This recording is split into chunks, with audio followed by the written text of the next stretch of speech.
This is Mill Lane, which is a adopted unclassified road, and it leads to footpaths 45, 49 and 51 Havant.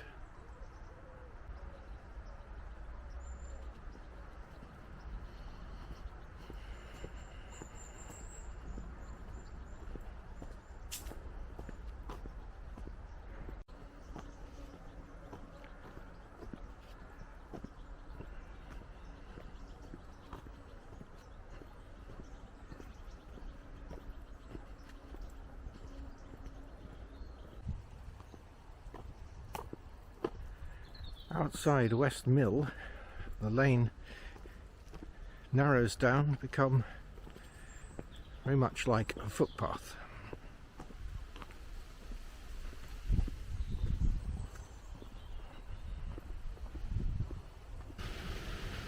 The lane then crosses the channel that takes the water via the mill, and this is a picture of the area where the channel joins the mill stream.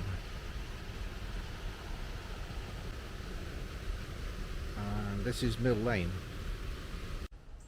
There then follows a footbridge over the mill stream itself, which is quite narrow and comes from Havant. These kissing gates mark the point where footpaths 45, 49 and 51 join up. This kissing gate is the one back in towards Mill Lane, and this kissing gate here is the one that leads on to footpath 51, which follows the mill stream. Footpath 51 follows the sea wall in the direction of Havant. Footpath 49 continues across the marshes towards the west.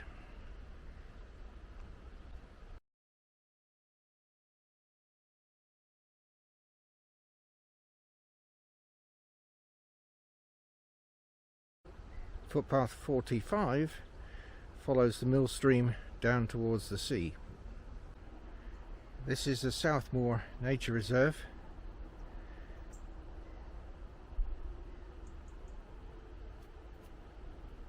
A boggy area of marshland.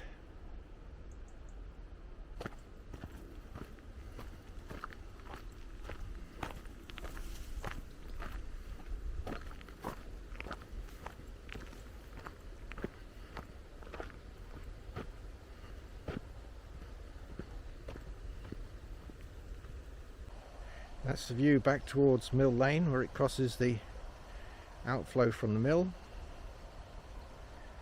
and to the left is the mill stream.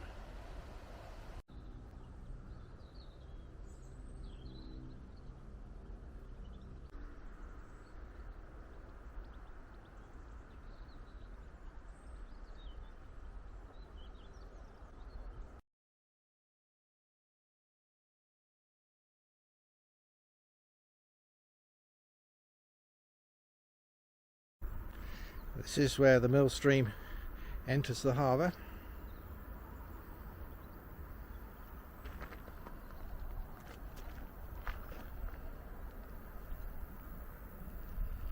That's looking up the mill stream.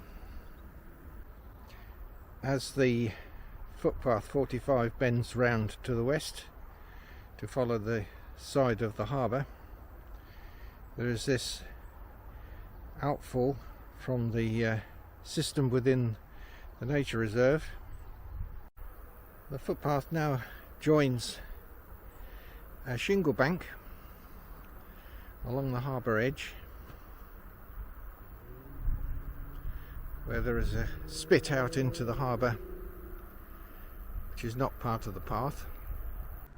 This is the view from that point, looking back across towards the bridge over to Hayling Island.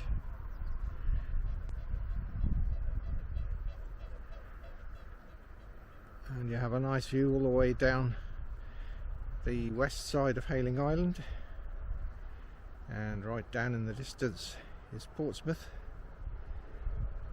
And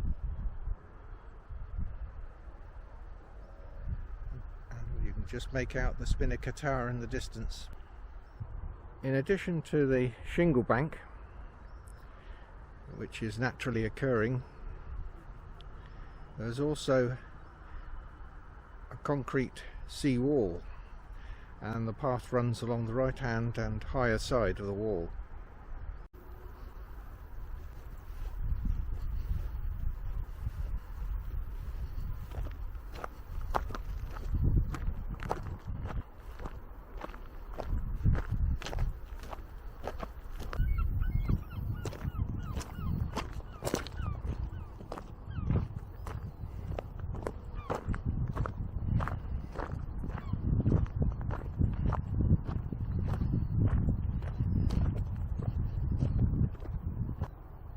A previous breach in the seawall has been repaired using stones and metal caging. The old seawall remains are below on the right. But here is the problem. The Solent Way and footpath number 45 is breached by the sea, and the seawall seems to have almost completely disappeared.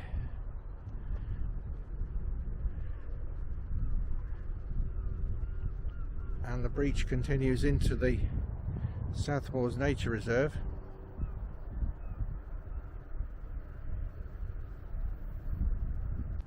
The channel is quite deep. You can just make out the remains of seawall along part of the section under the water. Where the rest of it is seems a little odd. There's no sign of it anywhere else.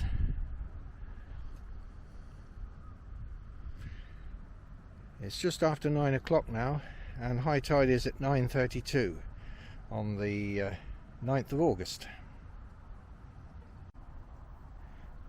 I've just walked around the inlet via what looked like mud. There's actually mainly shingle covered in mud, and got round to the other side.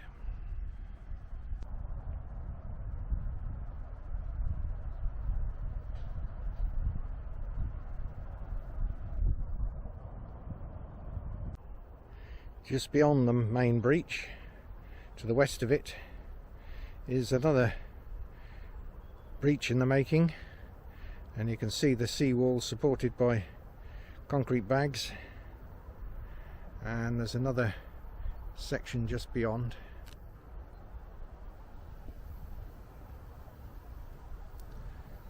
Fenced off from the path is another track going around this particular problem.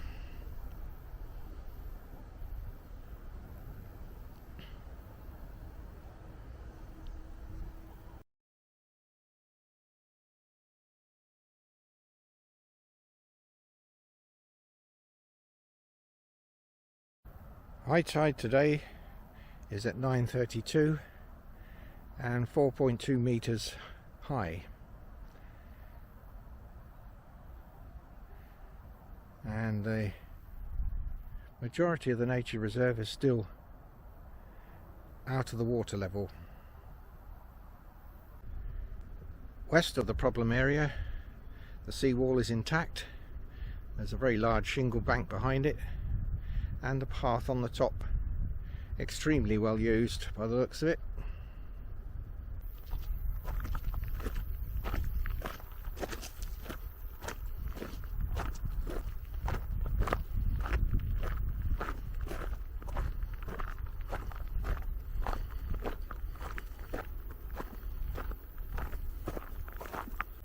Off to the right is a track running through the nature reserve, which is not on the definitive map but seems extremely well used. from that path the seawall continues in various forms of construction, with a very wide gravel path to the right.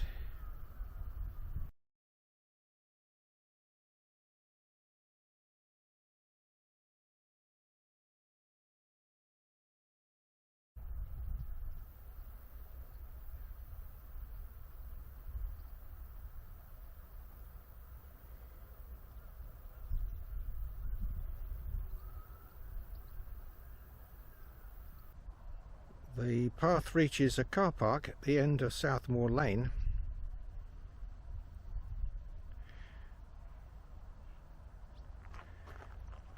An attractive spot with views out across the harbour.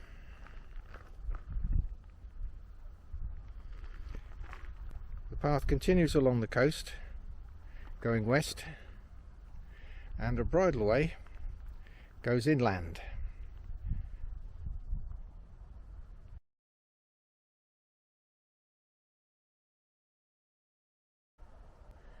This is bridleway 46, Havant, going inland, although it's part of Southmoor Lane.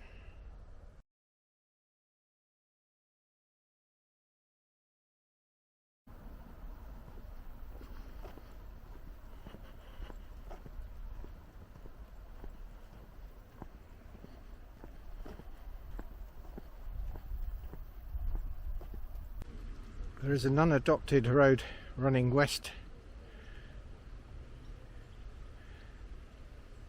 where the bridleway ends and the unclassified road continues,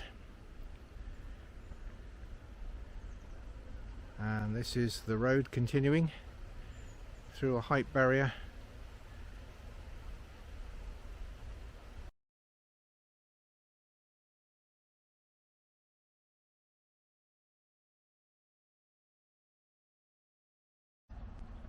A short way along here, on the right, is the beginning of Footpath 49.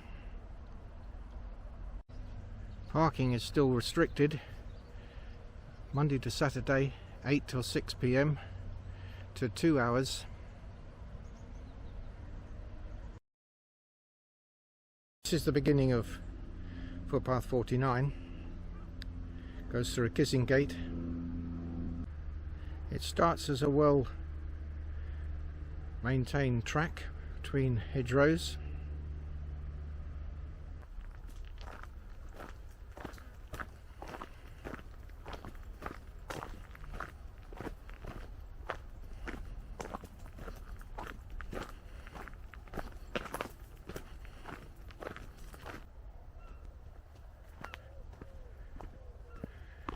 The path then bends to the right,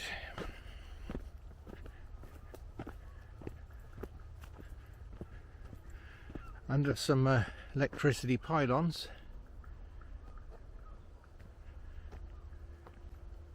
And overhead wires.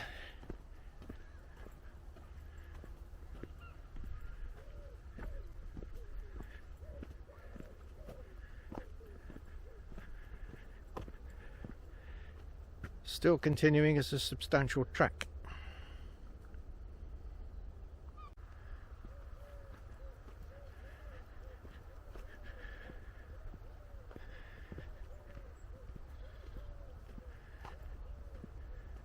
Reaching this kissing gate, Footpath 49 goes to the left, but just across the way is another kissing gate leading on to the lane or path that was not included on the definitive map mentioned earlier.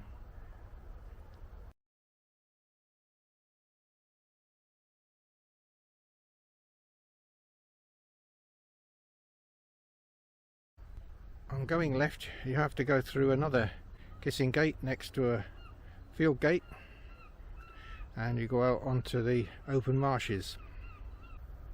The path, according to the map, keeps close to that fence on the left and runs parallel with the overhead wires, but there is a more substantial track heading off slightly to the right, Path keeps to the right of this water channel, and it's running across an area which is obviously flooded at times, but relatively easy going underfoot. There is a footbridge across a muddy area, and the path continues in the direction of some pylons. That's the view looking back at the footbridge and back along the route.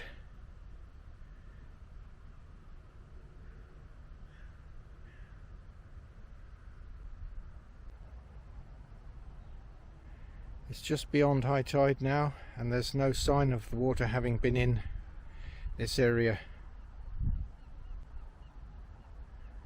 at a 4.2 metre high tide.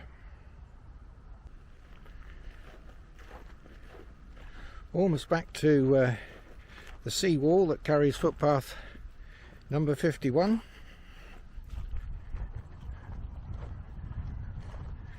And as you can see, there is definite signs of use.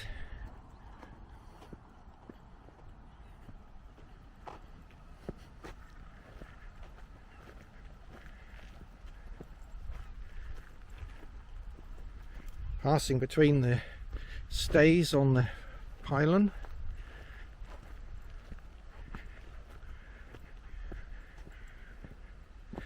And then there's a crude step up onto the sea wall. And that is completed the circuit round from the end of Mill Lane.